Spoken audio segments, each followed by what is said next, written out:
അല്ലെ, മുഖ്യമന്ത്രിയൊക്കെ വരട്ടെ. നമുക്ക് ഇടതുപക്ഷ ജനാധിപത്യ മുന്നണി എന്ന് പറയുന്നത് ഇപ്പം തുടങ്ങിയതൊന്നുമല്ലല്ലോ. എല്ലാ വശങ്ങളെ സംബന്ധിച്ചും ആവശ്യമായ ചർച്ച നടത്തി നിങ്ങൾ ഈ പറയുന്ന പ്രശ്നങ്ങളെല്ലാം ഞങ്ങൾ പരിഹരിക്കും.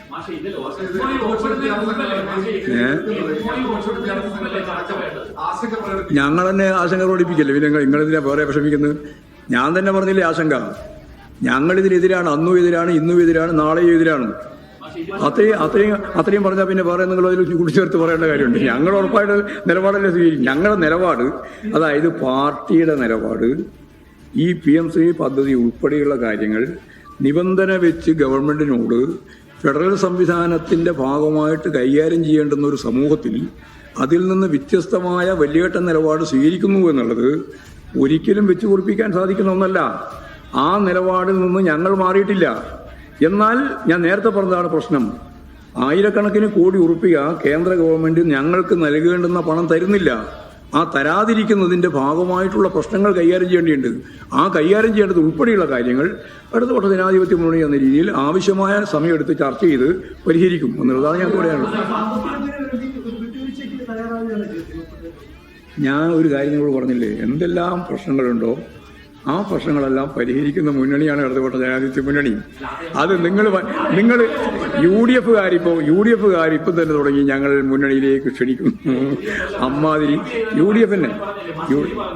അതേ CPIക്കാർക്ക് തന്നെ പ്രശ്നങ്ങളുണ്ടാവുമല്ലോ, ഉറപ്പുണ്ട്. ഞങ്ങൾക്ക് പ്രശ്നമുണ്ടല്ലോ, പിന്നെ CPIക്കാർക്ക് പ്രശ്നം ഉണ്ടാവില്ല.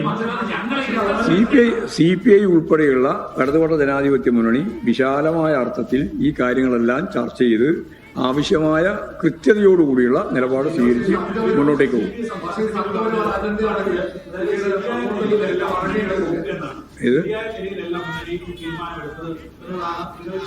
അതാ ഞാൻ പറഞ്ഞത്, ശരിയായ നിലയിൽ തന്നെ നമുക്ക് ഈ പ്രശ്നങ്ങളെല്ലാം കൈകാര്യം ചെയ്ത് മുന്നോട്ടേക്ക് പോകാൻ കഴിയും. എത്രയോ കൊല്ലക്കാരായി ചർച്ച നടത്തിക്കൊണ്ടിരിക്കല്ലേ, ഒരു ദിവസമല്ലല്ലോ ഈ പ്രശ്നങ്ങളൊന്നും വരുന്നത്. ഞാൻ നേരത്തെ പറഞ്ഞ് നിങ്ങൾക്ക് മനസ്സിലായില്ലേ, ഒരു പ്രശ്നം മാത്രമല്ലായിരുന്നു. ഏതെല്ലാം മേഖലയിൽ ഫണ്ട് കിട്ടുന്നതുമായി ബന്ധപ്പെട്ട പ്രശ്നമുണ്ട്. അതെല്ലാ മേഖലയിലുണ്ട്. വ്യാവസായിക മേഖലയിലുണ്ട്, കാർഷിക മേഖലയിലുണ്ട്, ഉന്നത വിദ്യാഭ്യാസ മേഖലയിലുണ്ട്, ആരോഗ്യ മേഖലയിലുണ്ട്. അങ്ങനെ നിരവധി മേഖലയിൽ എല്ലാറ്റിലും ഈ നിബന്ധനകളുണ്ട്. ഈ നിബന്ധനകൾ ഉള്ളപ്പോൾ തന്നെ ഈ ഓരോ മേഖലയിലും നമ്മൾ പണം വാങ്ങിയിട്ടുണ്ട്. അപ്പോൾ ഓരോ മേഖലയിലും പണം വാങ്ങുന്ന സന്ദർഭത്തിൽ ഉണ്ടാകുന്ന നിബന്ധനകളെ സംബന്ധിച്ച് നമ്മൾ ചർച്ച ചെയ്തിട്ടുണ്ട്.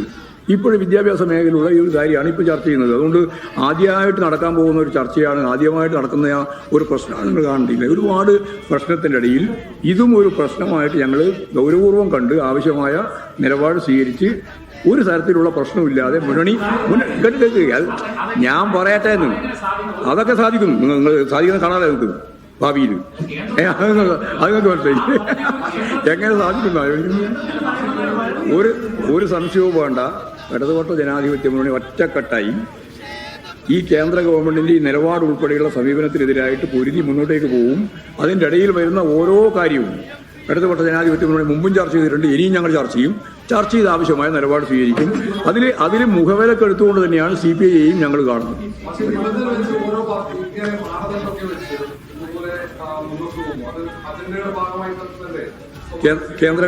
കേന്ദ്രത്തിൽ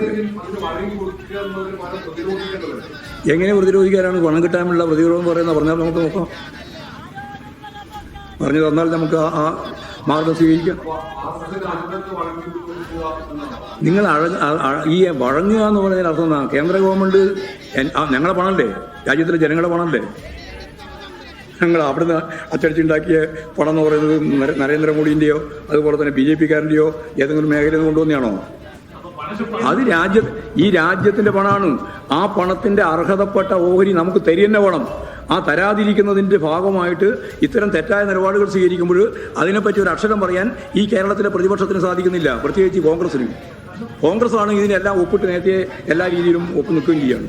എന്നിട്ട് ഇവിടെ വന്നിട്ട് ഇപ്പോൾ ആളുകളെ പറ്റിക്കാൻ വേണ്ടി ഓരോന്നും പറഞ്ഞുകൊണ്ടിരിക്കുകയാണ്.